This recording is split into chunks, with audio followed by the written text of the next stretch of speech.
A routine traffic stop on a tranquil evening in Brighton Ridge swiftly escalates into a deeply unsettling scenario when Officer Ethan Keller approaches the vehicle. Behind the wheel sits a terrified 12-year-old boy, and in the back seat, a crying infant. What begins as a suspected DUI quickly spirals into a frantic chase, a mysterious disappearance, and a race against time to unravel a chilling conspiracy. The night shift had been quiet, too quiet. Quiet Officer Ethan Keller adjusted his grip on the steering wheel of his patrol car, his eyes scanning the darkened streets of Brighton Ridge. A light drizzle coated the pavement, enhancing the glow of the streetlights stretching into the distance. The town had its share of disturbances. Bar fights, domestic disputes, the occasional drug bust, but at this hour, the streets were usually still. The radio crackled to life, slicing through the quiet. All units be advised. Report of a possible DUI. Silver sedan westbound on Riverton Road. Vehicle swerving in and out of lanes. Tag, music, unconfirmed. Keller reached for the radio. Dispatch, this is Unit 12. I'm near Riverton. I'll check it out. He flicked on his lights and eased onto the main road, his eyes trained ahead. Brighton Ridge wasn't big, but the winding roads outside the main square were treacherous at night. It didn't take long before he spotted it. A silver sedan moving erratically, its taillights weaving between the lines. It veered sharply to the right, nearly clipping the guardrail before jerking back into its lane. Damn! This guy's going to kill someone, Keller muttered as he activated his siren. The sedan didn't stop.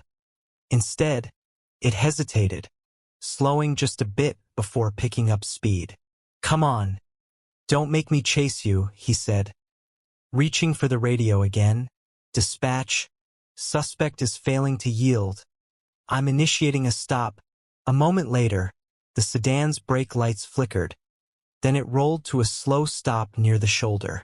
Keller exhaled, leaving the engine idling, his hand instinctively resting on the grip of his sidearm. The last time a traffic stop had felt this off, he'd ended up wrestling a meth addict who nearly took his head off with a tire iron. Keller stepped out, approaching the driver's side cautiously. The window was down just enough for him to glimpse a figure inside, small, too small. His gut clenched. Hands where I can see them, he commanded. The hands that appeared weren't the rough, unsteady hands of a drunk. They were small, barely bigger than a child's. Keller hesitated, his brain catching up with what his eyes were telling him.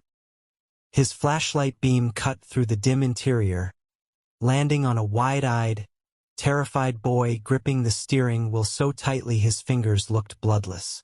What the hell? The kid, maybe 12 or 13 at best, stared straight ahead, breathing fast, his chest rising and falling erratically. His brown hair was disheveled, sweat dotting his forehead despite the cool night air. Keller's training kicked in. Drunk parents, stolen car, a runaway. A dozen possibilities swirled in his head, none of them good. He switched to a calmer tone. Son, what's your name? The boy swallowed hard, his eyes darting to the rearview mirror. A small, muffled whimper came from the back seat. Keller moved his light, and his stomach dropped. A baby, a tiny infant, strapped in a car seat that was barely secure, kicking her feet and fussing but otherwise unharmed. His pulse quickened. This had just gone from strange to something else entirely. Keller softened his tone further. Son, are you okay? Is the baby yours? The boy shook his head quickly, then croaked, Please, please don't take us back. Something about the way he said it made the hair on the back of Keller's neck rise. Back where? Before the kid could answer, his whole body tensed, his grip tightening on the wheel. Panic flooded his features. Keller saw it too late. The boy's foot slammed the gas pedal to the floor. Hey, stop! The car lurched forward, tires screeching against the asphalt. Keller barely had time to jump back as the sedan sped off, fishtailing wildly before gaining traction. Damn it! Keller sprinted back to his cruiser, yanking the door open and throwing it into gear. The engine roared as he gave chase, sirens screaming to life. Dispatch, suspect fled the stop, juvenile driver with an infant in the back. Heading north on Riverton, speeds approaching 60. The radio crackled back, but Keller barely registered it. His eyes locked on the sedan ahead as it swerved between lanes, barely missing a parked truck. The baby's cries echoed faintly from the car's open windows.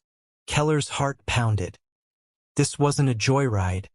This was a full-blown panic escape. The sedan blew past a red light. If another car had been crossing, this would have ended in a fatal wreck. Keller clenched his jaw. Time to end this before someone gets killed. He flicked his overhead speaker on. Son, you need to stop the car. Pull over now. No response. The sedan barreled forward, taking a hard left onto a side road leading toward the old construction site near Mill Creek. Keller cursed. That road was a dead end. The sedan's wheels skidded as the boy tried to correct the turn, but the pavement was still wet from the earlier drizzle. The tires lost traction, and Keller watched, helpless, as the car spun out, veering off the road completely. The front end slammed into a ditch, the frame crunching on impact before going still. Silence enveloped the scene. Keller barely remembered throwing his car into park before rushing toward the wreck. The driver's door was ajar, smoke curling from the crumpled hood. His breath was heavy as he reached inside, his pulse hammering in his ears. The boy was slumped against the seat belt, eyes fluttering. Kid, hey, stay with me. Keller checked for injuries. A gash on the kid's forehead, but nothing that seemed life-threatening. He reached for his radio. Dispatch, I need EMS at... A weak mumble cut him off. Keller leaned in. What did you say? The boy's eyes barely opened. His voice so faint Keller almost didn't hear it. He's coming for us. A cold weight settled in Keller's gut. Who?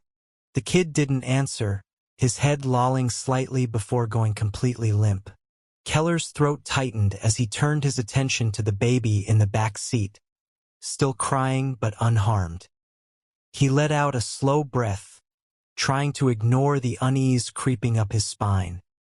He had no idea who he was, but something told him this was only the beginning. The hospital's waiting area reeked of disinfectant and stale coffee. Keller leaned against the wall, arms folded, staring through the glass window of the ER bay.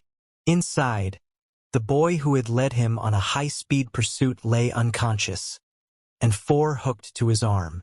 A nurse adjusted the monitors, her face unreadable as the gentle beeping of the heart monitor filled the room. The kid hadn't stirred since they'd pulled him from the crash. Doctors said he had a mild concussion, some bruises, dehydration, nothing life-threatening. But Keller wasn't worried about the injuries.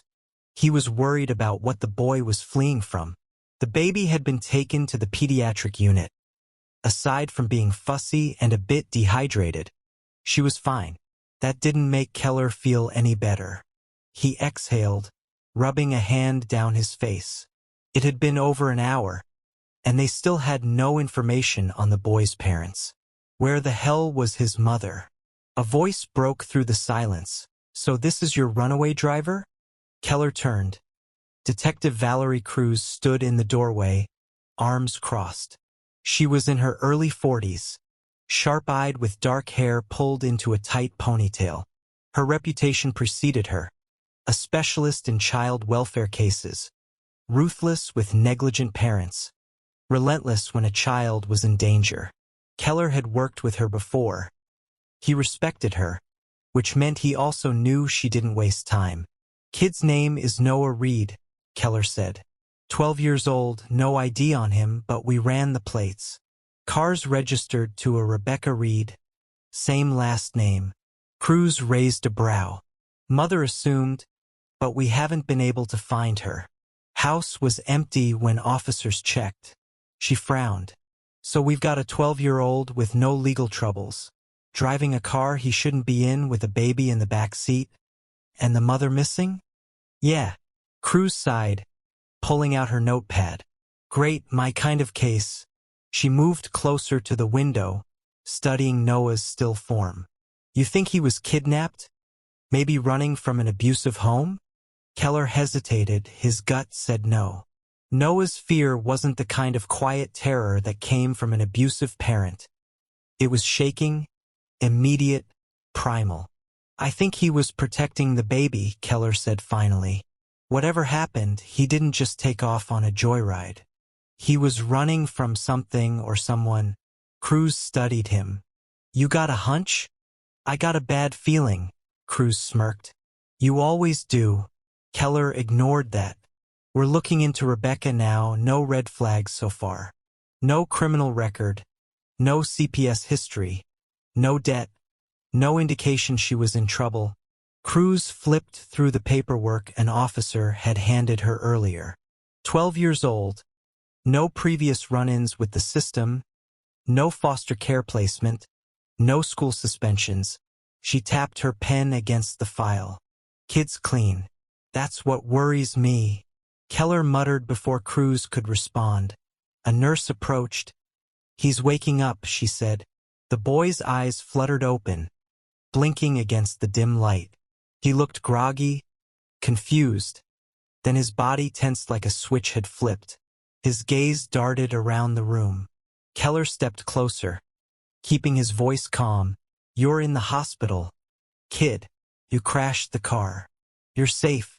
Noah's fingers tightened around the blanket. His breathing quickened. Cruz took the lead. Noah, my name is Detective Cruz. We need to talk to you. Okay? The boy stiffened. His gaze jumped to Keller, then back to Cruz. Keller knelt beside the bed. Noah, where's your mom? A flicker of something, pain maybe, crossed the boy's face. Then he shook his head. Cruz stepped in. Noah, the baby. Rosie, is she your sister? A small nod. Noah, listen to me, Keller pressed. We're not here to hurt you. But we need to know where your mom is. The boy swallowed. I don't know. When did you last see her?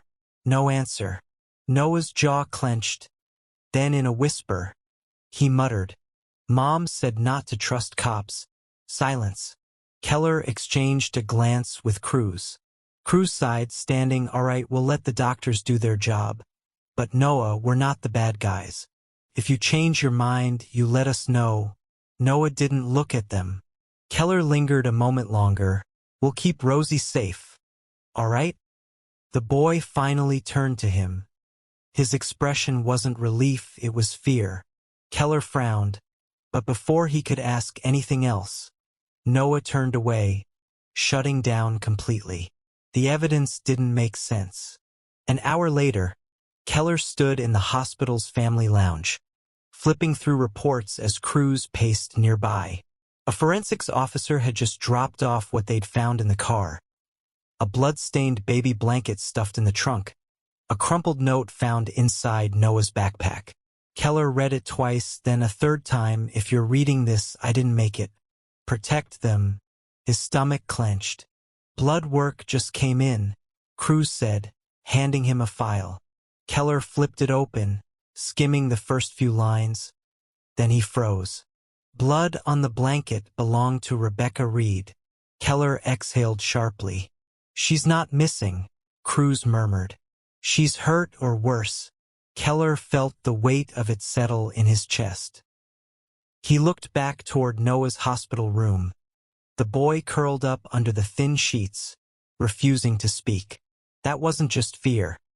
The kid knew something, and Keller was willing to bet he knew exactly why his mother had vanished. Who was Noah running from, and what really happened to his mother? Was she still alive? Drop your theories in the comments. Don't forget to like this video. And stay tuned to see if Keller can unravel the truth and reunite a mother with her children before it's too late. Keller pushed open the screen door of Rebecca Reed's house, the rusted hinges creaking under the pressure. The front door was already ajar, as if left open in haste. Inside, the place was eerily still. A kitchen light flickered, the only sign of life in the otherwise silent house. A half-eaten meal sat abandoned on the counter, a plate of pasta with one fork resting beside it. The food had congealed, untouched for hours. Something about it unsettled Keller. It looked too normal, as if someone had planned to finish that meal but never got the chance. Cruz followed behind, her sharp eyes scanning the space. No forced entry, she noted. Doesn't look like a robbery. Yeah, Keller muttered. She left in a hurry, though. His gaze moved to the living room, and that's when he saw it. A faint streak of blood on the floor. It wasn't much, not a pool, not a spatter, just a smudge. But it was enough. Keller crouched, running a gloved hand over the dried stain. Someone was bleeding, but it's not enough to suggest a fatal wound. Cruz stepped closer. So she was alive when she left? Maybe, Keller said, but that still leaves the bigger question. Why? He stood, scanning the rest of the house. The bedrooms were undisturbed, the closets still full of clothes. No suitcases missing. She hadn't packed. Wherever Rebecca had gone, she hadn't planned on leaving. So what made her run in the middle of the night? Traffic cam footage provided the first real clue. Back at the precinct, Keller leaned over Cruz's shoulder as she pulled up the surveillance footage from a camera positioned at an intersection near Rebecca's house. The timestamp read 2:47 a.m. The grainy footage showed Rebecca's sedan speeding down the road. She was alone in the driver's seat. The baby was likely already strapped in the back. Noah sat beside her, gripping the dashboard. Even in the black and white footage, he looked terrified. But it wasn't just the speed of the car or the way Rebecca clutched the wheel that sent a chill through Keller. It was the way she kept looking over her shoulder, like someone was behind them. Christ, Cruz muttered. She was scared out of her mind. Keller's jaw clenched. Something sent her running, or someone. Cruz let the footage play. The sedan sped out of view, leaving only the empty road behind it. Nothing followed immediately after, but then, 30 seconds later, another set of headlights appeared on the screen. A dark-colored SUV. The vehicle slowed when it reached the intersection. Then it accelerated in the same direction Rebecca had gone. Keller and Cruz exchanged a glance. That's not a coincidence, Keller said. Cruz shook her head. No, it's not. The missing father was their next lead. They ran the usual checks. Custody records, paternity claims, anything that could link Rebecca to someone who might want to harm her. Officially, Noah and Rosie had no father listed on their birth certificates, which were blank where a name should be. But medical records told a different story. Cruz flipped through the report, her face tightening as she landed on a name. Well, we have a lead, Keller read over her shoulder. Eric Foster, Noah's biological father.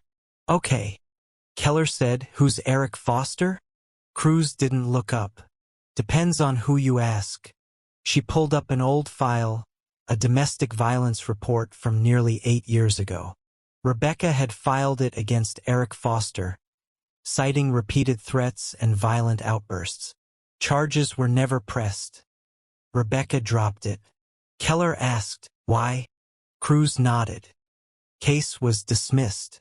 No follow-ups, nothing since. Keller exhaled. That doesn't mean he stayed out of her life. No, Cruz agreed.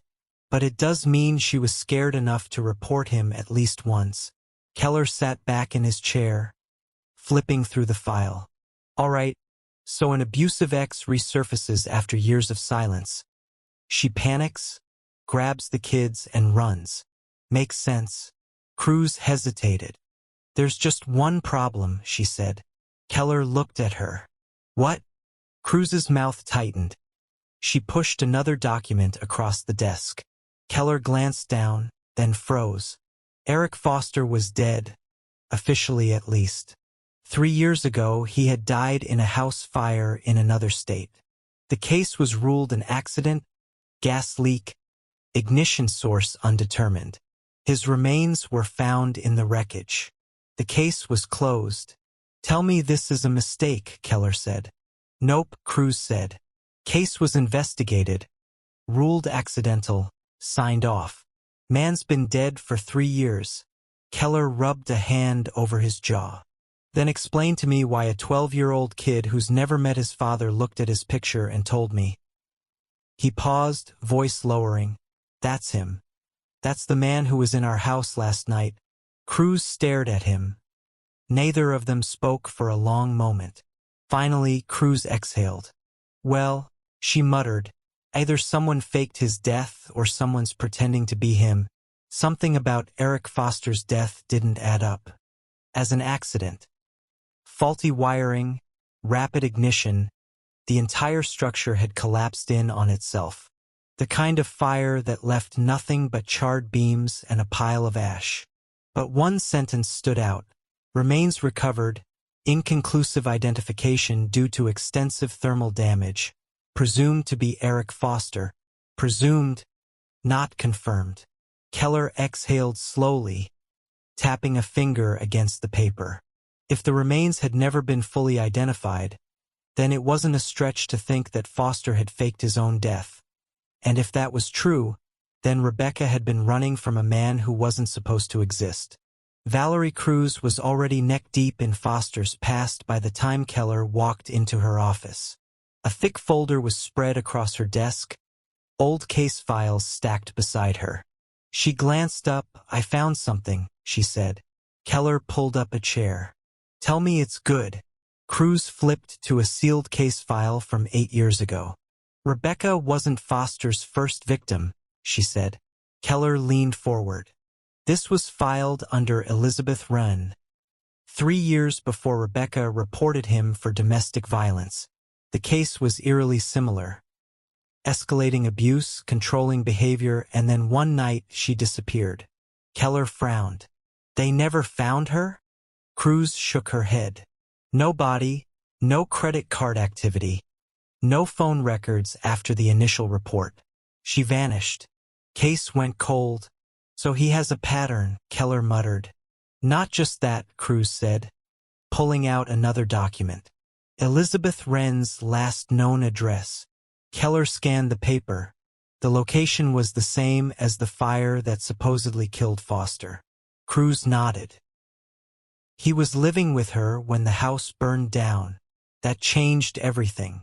If Elizabeth had gone missing and Foster had died in the very place she disappeared from, then it meant one of two things. Either he killed her and used the fire as a cover-up, or she helped him disappear. Either way, Rebecca wasn't just another abuse case. She was a loose end, and someone had been trying to tie it up. Rebecca's last known movements painted an even darker picture. A credit card charge under her name was logged at a gas station outside Brighton Ridge 2 days ago. But when Cruz pulled the security footage, the grainy black and white screen didn't show Rebecca at all. It showed a man, tall, dark jacket, hat pulled low over his face. But the posture was familiar. The way he moved, calculated, controlled. Keller's stomach tightened. They watched as the man swiped Rebecca's card, filled up the gas tank, then walked out of frame. "That's not Rebecca," Cruz muttered. "No," Keller agreed, "but I think we both know who it is." They watched in silence as the man climbed into a dark-colored SUV, the same model seen following Rebecca's car the night she disappeared. Cruz tracked the license plate, but the registration led to a shell company based out of Louisiana, a company that didn't actually exist. The pieces were falling into place. Whoever this was, he was covering his tracks. The next part of the case broke open in the worst possible way. That evening, Keller got a call from dispatch. A patrol officer had gone missing. Officer Carl Vance, the same cop who had been assigned to watch Noah and Rosie at the hospital. No one's seen him since last night, the dispatcher said. Didn't check in for a shift. No answer on his phone. Keller's jaw tightened. Last known location. His squad car was found abandoned near the Brighton Ridge Marina. Cruz had been listening over the speakerphone. She didn't say anything for a long moment. Then she exhaled. Son of a... she muttered. First Rebecca, then the SUV, now a missing cop, the one person responsible for keeping Noah and Rosie safe. This wasn't random, this was deliberate. That night, Keller sat at the edge of Noah's hospital bed, watching the boy fidget with the corner of his blanket. Noah hadn't spoken much since the first interview. He barely ate, barely slept. But Keller wasn't here to push him. Instead, he placed a photo of the man from the gas station security footage on the bedside table.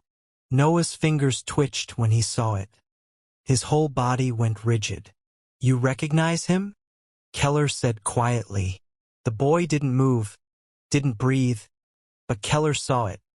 The way his shoulders stiffened, the way his fingers curled into the sheets. He knew exactly who that man was. Keller kept his voice steady. Noah, I need to know the truth. Silence. Then, barely above a whisper, so quiet Keller almost didn't hear it. He's not dead. Keller felt a chill creep down his spine. Noah's voice shook, his hands gripping the blanket. He came back for us, he whispered. Keller swallowed. Noah. Who is he? Noah finally turned to face him. His face was pale, eyes wide with something between fear and certainty. He didn't blink when he spoke. Eric Foster. The name hung heavy in the air. Noah exhaled sharply, voice breaking. He's coming for me now. Keller was still replaying Noah's words in his head. He's not dead. He came back for us. The kid had spoken the words like a confession, as if admitting it out loud would make it more real, and Keller had believed him. Every instinct in his body told him Noah wasn't just scared. He was certain. But belief didn't mean proof, and proof was the only thing that mattered now. Noah was unraveling. The kid hadn't slept since his confession. He sat up in his hospital bed, eyes darting toward the window every few minutes. He barely touched his food, flinching at footsteps in the hall. Keller tried to reassure him, but it was useless. They're going to take me away, Noah said, his voice trembling. A foster home, right? Keller hesitated. For now, they're placing you in protective custody with Rosie. You'll be safe. Noah shook his head violently. No, you don't get it. He'll come for us. Noah, you think doors stop him? Locks. Keller's voice was calm. You think any of that matters? His voice cracked. You don't know him. He doesn't stop, he doesn't quit, he doesn't care who he hurts. He's gonna take Rosie, and if I get in the way, he'll kill me. The raw panic in the boy's voice was gut-wrenching. Keller sighed. You won't be in some random house, kid. You and Rosie are going to a secure child welfare facility, high security. No one gets in without clearance. He won't get to you. Noah clenched his jaw. He will, he whispered. You don't understand. You think you're protecting me, but you're not. You're just making it easier for him. The Brighton Ridge Secure Welfare Center was a nondescript brick building on the outskirts of town, reinforced with 24-hour surveillance, key card access, and armed security. It was the safest place available for Noah and Rosie. At least that's what everyone told themselves. Keller stayed until both kids were checked in. Noah refused to let go of his arm. Please, the boy whispered. Please let me stay with you. Keller knelt to his level. I promise. I will find this guy. But you need to be somewhere safe while I do that. Noah's hands trembled as he let go. Keller turned to leave. He had barely made it to his squad car when he felt it. That nagging feeling, that gut-deep certainty that something wasn't right. He hesitated, then pulled out his phone. One missed call, unknown number. His pulse quickened, then his screen lit up again. Incoming call, unknown number. Keller swiped to answer. Who the hell is this? Static crackled on the line, then a voice, distorted, low, crawling under his skin. Tick-tock, officer. She's already gone. The call connected. Keller spun back toward the building, and then the lights inside the facility cut out. The security feed went dark at 10:23 p.m. The power flickered. Emergency lights kicked in too late. The intruders were already inside. Two masked men moved with practiced precision, bypassing doors, slipping past sleeping staff. They weren't fumbling or making mistakes. They knew the layout. They reached Rosie's room first. The baby was asleep in a crib against the wall, unaware of the danger closing in. One of the men pulled a small baby monitor from his pocket and set it beside the crib. He leaned in close, his masked face barely inches from her. Then, in a voice soft enough to freeze blood, he whispered, "You're coming home, little girl." The facility's night guard never stood a chance. By the time security realized something was wrong, the intruders were already at Noah's door. He was awake. He'd been awake the whole time. He heard them coming. He scrambled back against the bed, heart pounding. He recognized the way they moved. The first masked man stepped inside, tilting his head, his voice casual. "Noah," he said, "it's time to go." Noah shook his head frantically. The man sighed. "Come on now. Let's not make this difficult." Noah's hands balled into fists. "You think I'm scared of you?" The man chuckled. "You should be." Then he pulled off the mask. Noah's whole body went still, his mouth opened, but no sound came out. Standing in front of him, smirking, was Eric Foster. Noah didn't even have time to scream. By the time Keller and the responding officers arrived, it was over. The doors to the facility had been left wide open. The security footage had been wiped. Noah's room was empty. Rosie's crib was cold. No sign of forced entry, no blood, no bodies, just silence. Keller stood in the center of the chaos, hands on his hips, staring at the empty beds where the kids had been hours ago. This wasn't a break-in, this wasn't a random attack. This was a surgical extraction. A man who had been 3 steps ahead from the very beginning. An hour later, they recovered one piece of security footage from a hidden hallway camera the intruders had missed. Keller stood in the precinct, staring at the grainy playback. The timestamp read 10:26 p.m. The hallway was empty. Then a figure stepped into view. A man holding a small, bundled-up baby in his arms. He turned toward the camera, his face unmistakable. Eric Foster. Keller's pulse hammered as he watched Foster pause, shifting Rosie in his arms like she was his own child. Then he smirked as if he knew Keller would be watching. Then, still holding Rosie, Foster raised a single finger to his lips, a silent warning. He turned and walked out of frame, vanishing. The station was a war zone. Detective Valerie Cruz had been on the phone for the past hour, coordinating the Amber Alert for Noah and Rosie. Officers moved in and out of the precinct, updating leads, processing forensic reports, calling in favors. Keller stood in the middle of it all, staring at the frozen frame on the monitor in front of him. Eric Foster, the man, wasn't even trying to hide. He'd walked right into the facility, looked straight at the camera, and smirked, holding Rosie like she belonged to him. Keller clenched his jaw. It wasn't just a taunt. It was a challenge. He rewound the footage, played it again and again, looking for anything he might have missed. Nothing. Cruz slammed the phone down onto her desk. "Amber Alert's out," she said. "But it won't do much good if Foster's already crossed state lines." "He won't run," Keller muttered. Cruz turned to him. "What makes you so sure?" Keller exhaled sharply. "Because he's not afraid of us." He's been ahead this whole time. This isn't a man in hiding. He's a man with a plan, and that terrified him more than anything. The first Real lead came hours later. A deputy radioed in from the outskirts of town.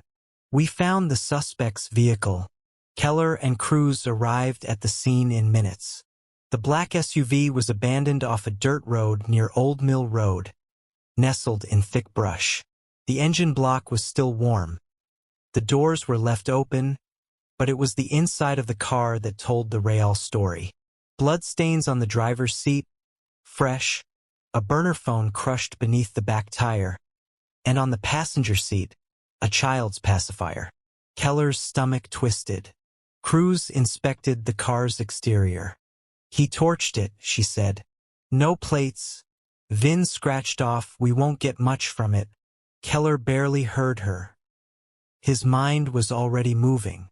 Old Mill Road, a rural area outside local jurisdiction, and more importantly, a known trafficking route. The first call came as Keller was driving back to the precinct. Unknown number. He answered without hesitation. "Keller." A beat of silence, then a voice, distorted, mechanical, crawling under his skin. "You're in over your head. Walk away." Click. The line went dead. Keller gripped the wheel tighter, his pulse hammering. Whoever was behind this wasn't just protecting Foster. They were controlling him, and that meant this went way deeper than just one man. The FBI arrived less than an hour later.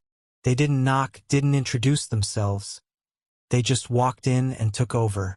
Keller watched as a man in a dark suit, Agent Marshall Briggs, walked straight into Cruz's office, dropped a stack of federal paperwork on her desk, and said, "This case is no longer under local jurisdiction." Cruz crossed her arms. "The hell it isn't." Briggs didn't flinch. "You're dealing with more than just a kidnapping. This goes beyond Brighton Ridge. Let the professionals handle it." Keller had heard enough. "This was our case from the start, and last I checked, we don't work for you." Briggs gave him a long, measured look. "No, you don't, and that's exactly why you're being pulled off." Cruz scoffed. "Let me guess. National security?" Briggs smiled thinly. "Something like that." The room went tense. Keller hated this feeling, the feeling of being boxed out. But even worse was the realization that the FBI wasn't here to help. They were here to bury something. Keller didn't sleep that night. He sat in his apartment, staring at the case file spread across his table. Noah's scared face, Rosie's small hands clutching at a blanket, Rebecca's missing persons report, the still frame of Eric Foster smirking at the camera. Something wasn't right. The FBI didn't just take over cases like this, not unless there was something they didn't want getting out. A knock at the door made him tense. He checked the peephole. Nothing. Slowly, he unlocked the door and pulled it open. The hallway was empty, but on the floor, just inside the threshold, was a single piece of paper. No envelope, no signature, just a shipping manifest. Keller picked it up, heart pounding. There, printed in black ink, among a list of cargo shipments, was a name. Rosie Reed. His blood ran cold. She wasn't just kidnapped. Eric Foster wasn't just taking her, he was selling her. And if Keller didn't stop him, he'd never see that baby again. Keller wasn't taking this to the FBI, not after they'd stonewalled him, not after they'd taken over the case and buried every lead before he could get traction. They weren't here to help. They were here to clean up, which meant if he and Cruz were going to stop Foster, they had to do it off the books. The manifest was still crumpled in Keller's hand when he stormed into Cruz's apartment. She was already awake, dressed, coffee half finished on the table. She barely looked up. "I assume you're here because you found something?" Keller tossed the document onto the table.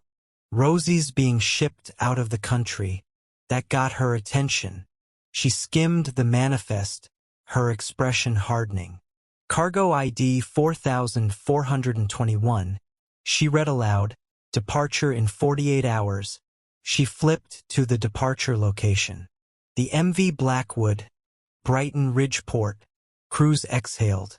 This isn't just Foster, she muttered. He's working with a network, human trafficking at an international level. Keller's jaw tightened. Then we need to find him before she's moved. Cruz nodded. And we start with the inside man. Officer Carl Vance was dirty. The moment his name resurfaced in their investigation, Cruz did a deep dive into his financials. What she found didn't surprise either of them. Vance's bank account saw a deposit of 50 grand in offshore funds 2 days before Noah and Rosie were taken. Keller didn't even blink. Bought and paid for. Cruz's voice was grim. And guess who else has offshore deposits in the same bank? She turned the screen toward him. The account holder's name was Eric Foster. Vance was the weak link.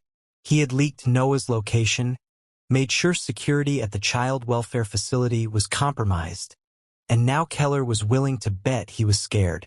Dirty cops didn't panic until the heat was too close. And right now, Vance had a firestorm heading his way. Keller and Cruz didn't call it in. They didn't notify the department. They went straight to Vance's house. Vance knew they were coming. The moment Keller and Cruz pulled up, they saw it. The curtain shifting, the back porch light flicking off. Cruz muttered a curse. He's running. Keller was already moving. Not today. They didn't bother knocking. Keller kicked the door open, weapon drawn. Vance! The house was half-packed. Boxes overturned. Drawers left open. He was leaving town. Cruz spotted an open back door. Keller sprinted through the yard just in time to see Vance dive into a black sedan. The tires screeched as he peeled out of the driveway. Keller didn't hesitate. He ran for the squad car. Get in. The chase tore through the city.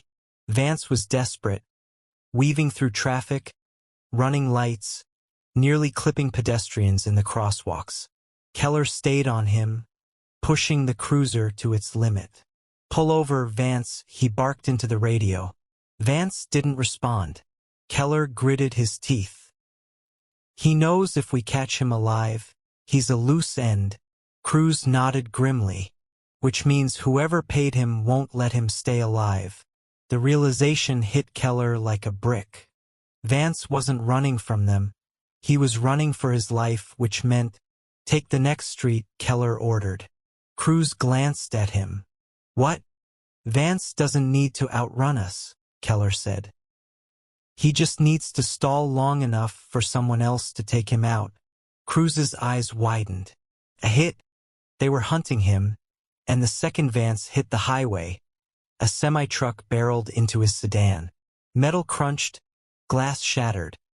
The impact sent the car spinning off the road. The chase was over. Vance was dead on impact. Keller stood at the wreckage, hands clenched at his sides. Cruz ran a hand down her face. We needed him alive, she said. Keller shook his head. That was never an option. Vance had been a pawn. The second he lost control of the situation, they erased him. A tow truck operator walked over, holding a cell phone miraculously intact. Keller took it, stared at the screen. One missed call, Eric Foster. Keller's stomach turned. This wasn't just a rogue trafficker, this wasn't just a missing kid. They were up against a full-scale operation, and they were. Luis Mercado wasn't easy to find. Keller and Cruz had spent the last 12 hours pulling every string they had, leaning on old contacts, chasing down leads that led to nothing but dead ends until one finally paid off. A name, an address, a warning. He'll talk, but you better move fast. Mercado doesn't stay in one place for long.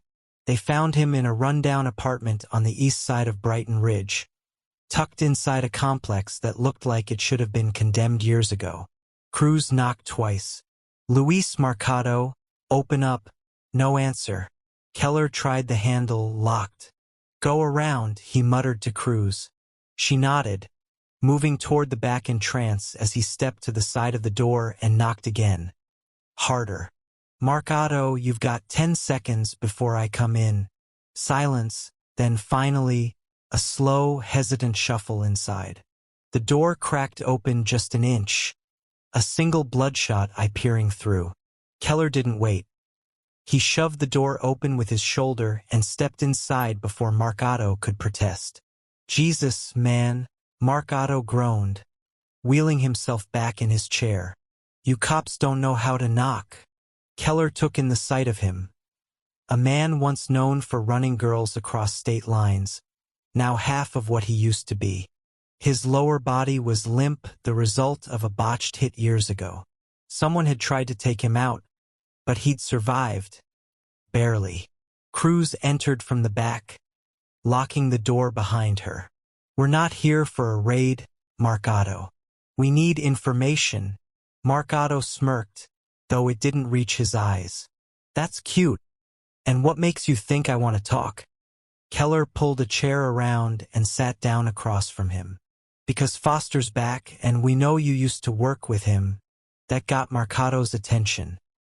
His smirk faltered. He exhaled sharply, shaking his head. "You're lying." Cruz tossed the shipping manifest onto his lap. "This is his operation. He's moving kids again." Mark Otto ran a hand down his face. "Son of a..." Keller leaned in. "Tell us everything." Mark Otto hesitated. Then, after a long beat, he sighed. "All right, but I want protection." Keller nodded. "You talk, we make a deal." Mark Otto's hands twitched.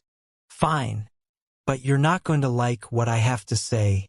Eric Foster should have been dead, at least that's what the world believed.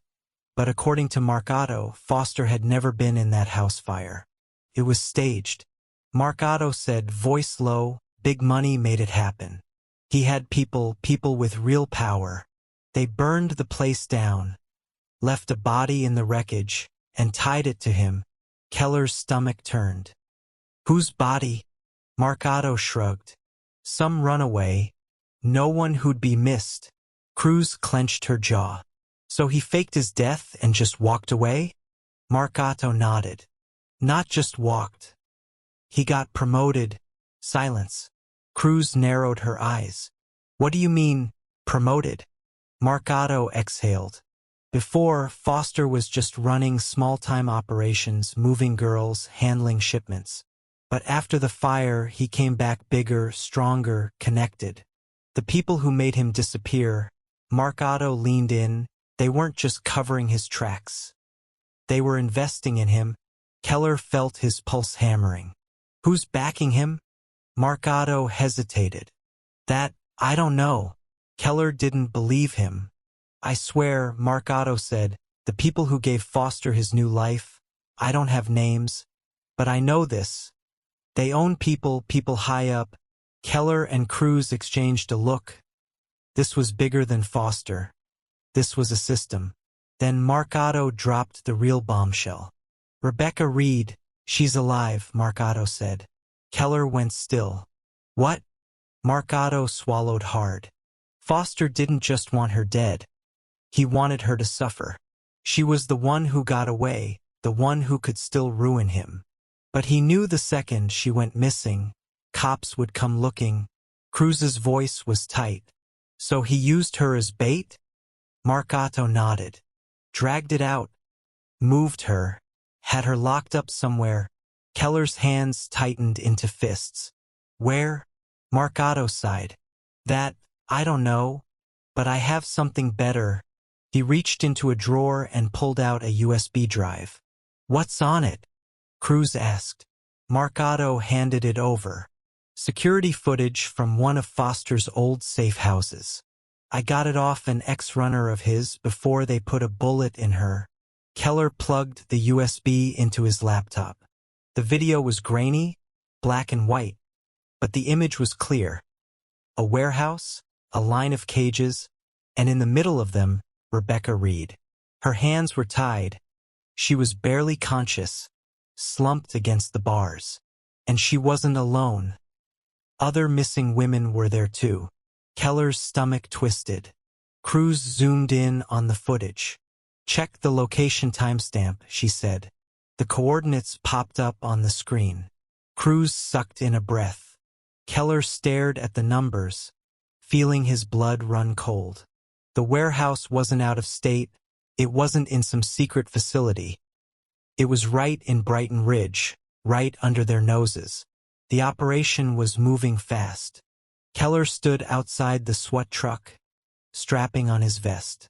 The weight of his holster was heavy against his hip.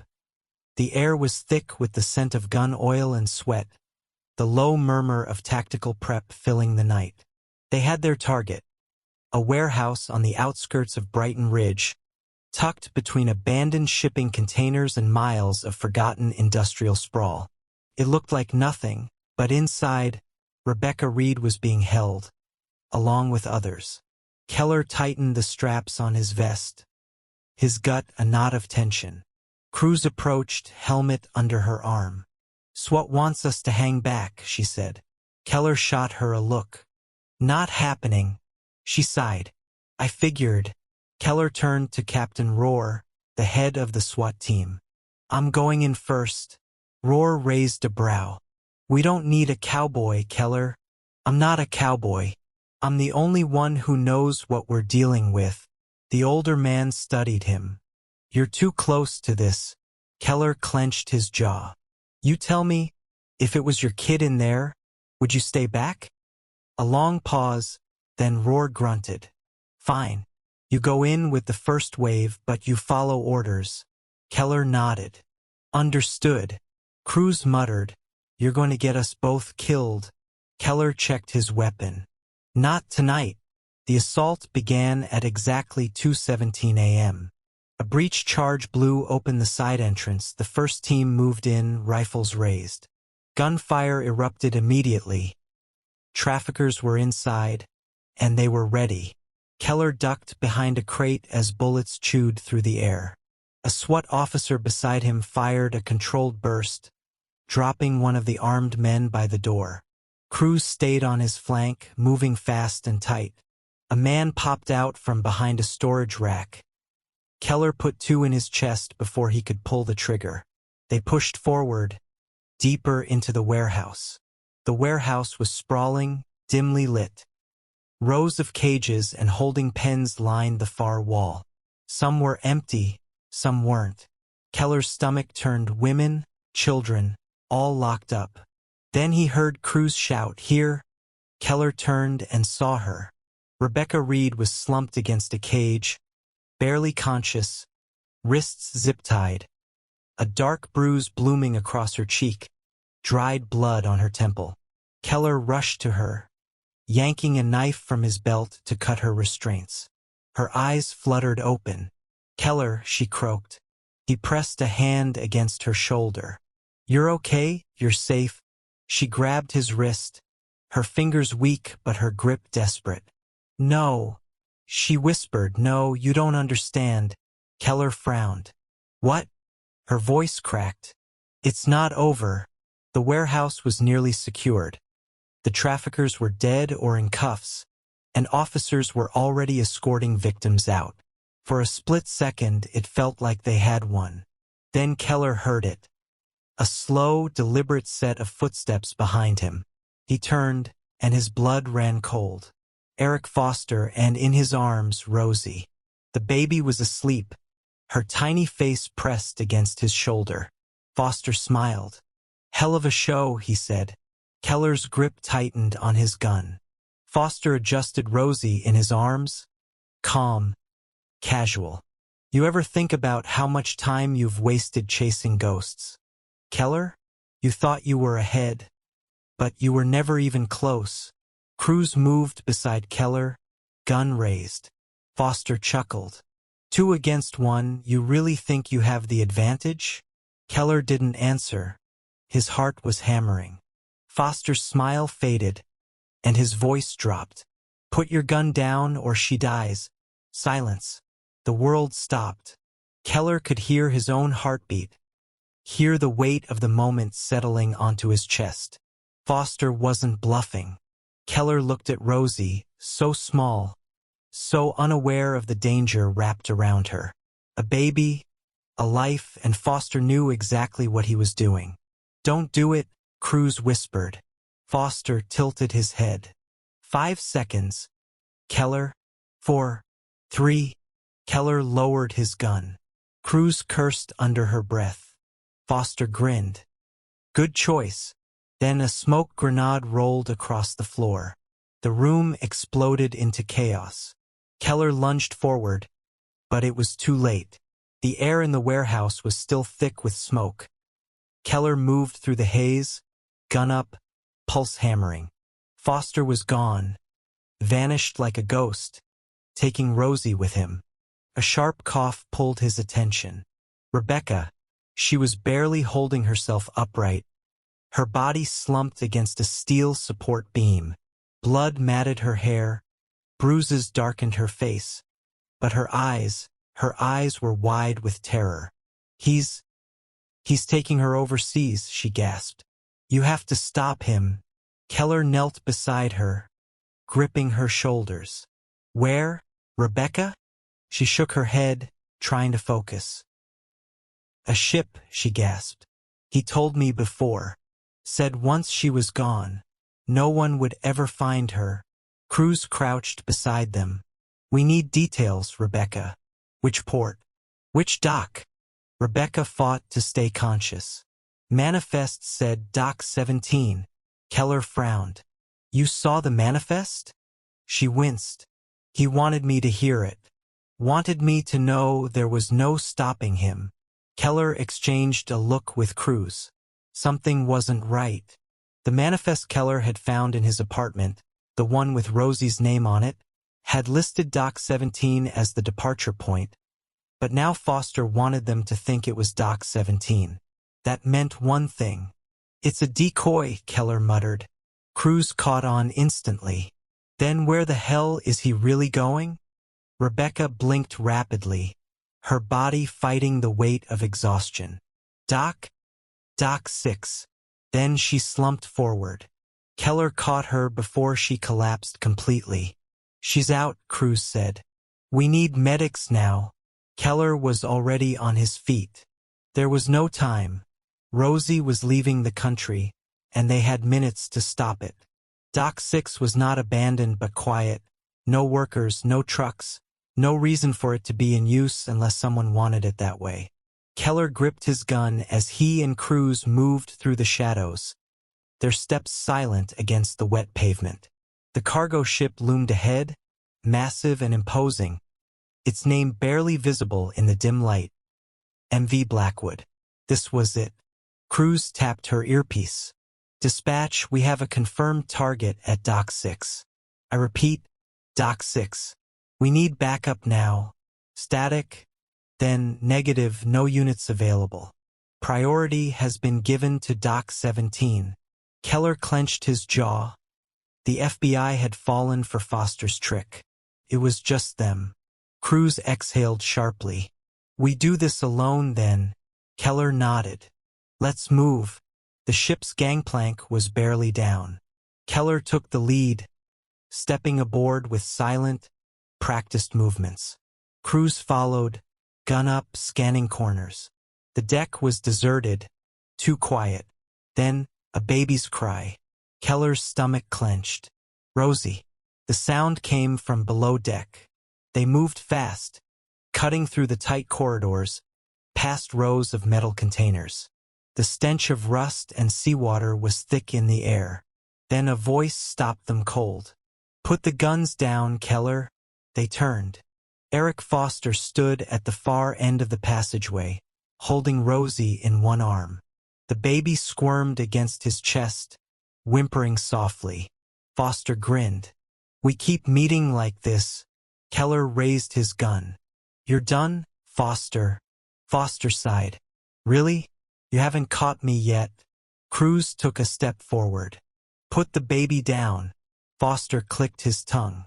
"See, that's the problem with you two. You think you're in control."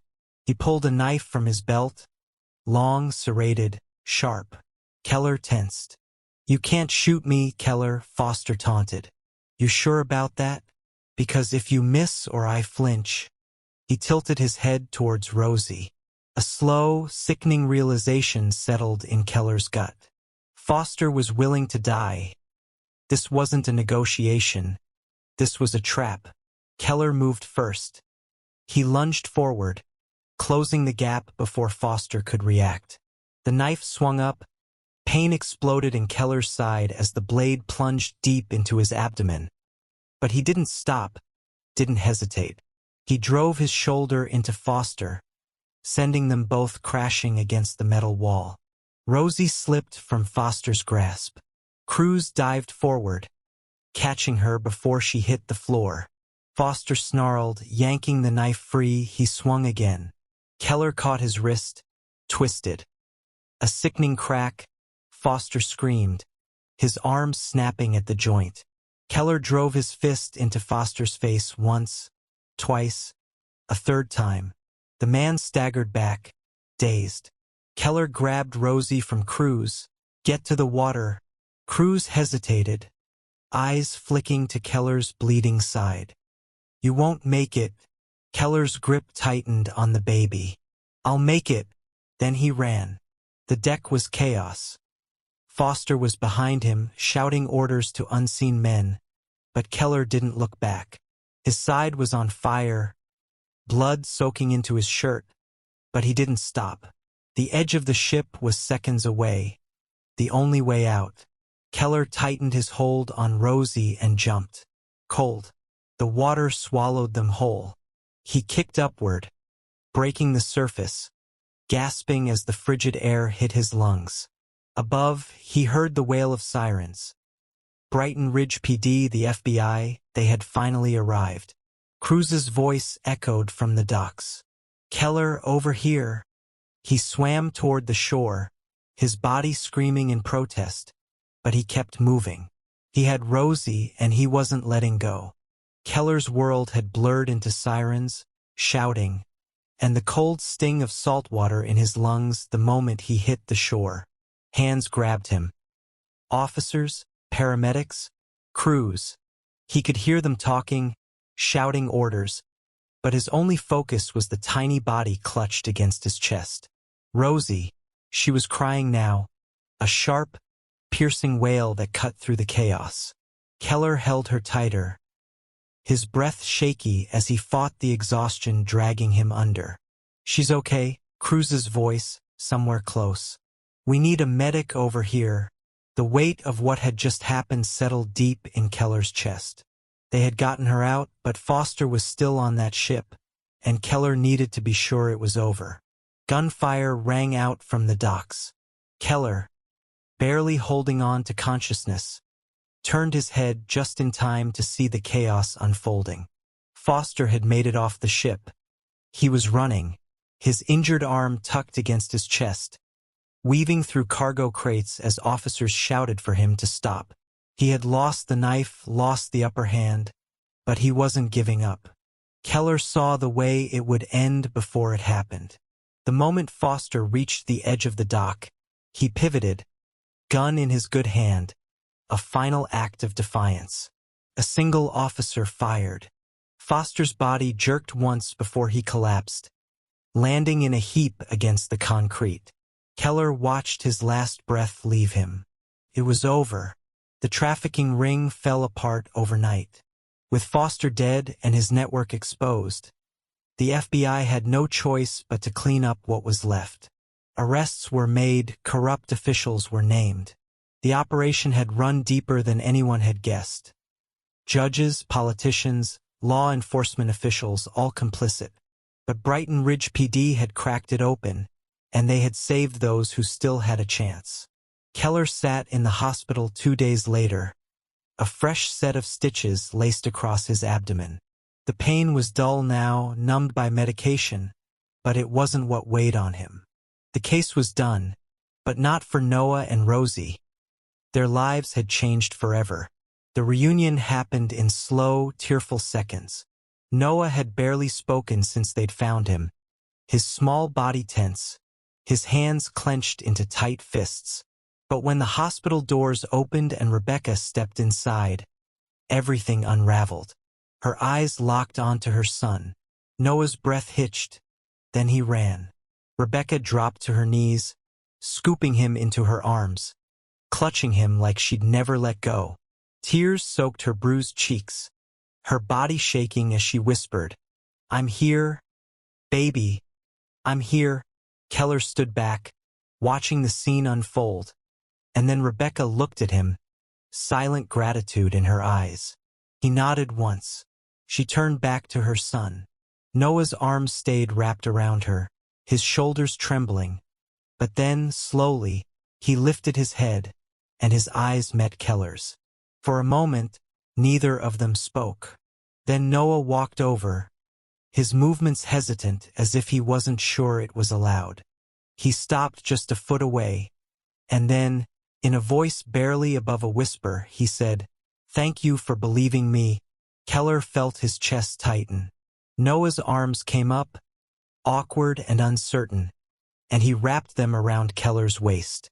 Keller hesitated, then knelt down, returning the hug. No words, just understanding. And for the first time since this nightmare had begun, Noah let himself cry. Rebecca decided to leave town. She told them from the day she was discharged. She wanted a fresh start, a new life somewhere Foster's shadow wouldn't follow them. Keller understood. Brighton Ridge had been their prison. It was time for something else. Cruz didn't argue, just helped Rebecca with paperwork, making sure she had everything in order. Noah didn't say much, but as he climbed into the car, ready to leave it all behind, he rolled down the window. Keller leaned down, resting an arm on the frame. "You'll be okay, kid," he said. Noah nodded. "I know." Then, after a pause, he grinned. "Try not to get stabbed again." Keller huffed a laugh. "No promises." Noah hesitated. Then he reached out a hand for Keller to shake. Keller took it. The car pulled away, and just like that, they were gone. That night, Keller sat in his squad car, parked at the edge of the city. The streetlights flickered. The roads were quiet. A rare moment of peace. Cruz had told him to go home, to sleep, to heal, but Keller just sat there, staring at the badge in his hands. For the first time in years, he thought about why he'd become a cop. Not for the job, not for the authority, but for the moments when one small action could change a life, for the chance to believe a kid when no one else would. For Noah, for Rosie, and for every kid who never got saved. He exhaled, tucking the badge back into place.